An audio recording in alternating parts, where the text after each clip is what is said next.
ஸ்ரீ தேவி பாகவதம் 258ஆம் பகுதி. மகாலட்சுமி.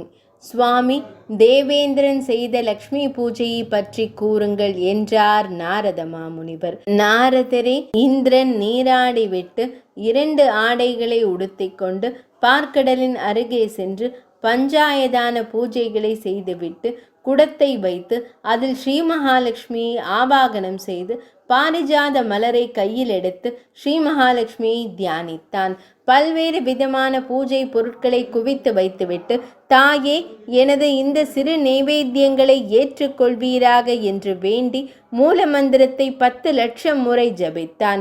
அதனால் மகிழ்ந்த லக்ஷ்மி தேவி அலங்கரிக்கப்பட்ட விமானத்தில் ஏறி இந்திரனுக்கு முன் வந்தாள். அவளை கண்ட இந்திரன் பக்தி பரவசத்தால் ஆனந்த கண்ணீர் சொரிய பிரம்மதேவரினால் கூறப்பட்ட உன்னதமான ஸ்தோத்திரத்தை கூறி துதித்தான். லக்ஷ்மி தேவி இந்திரனுக்கு ஓர் அழகான மலர் மாலையை கொடுத்துவிட்டு மறைந்தாள் என்று நாராயணர் கூறினார்.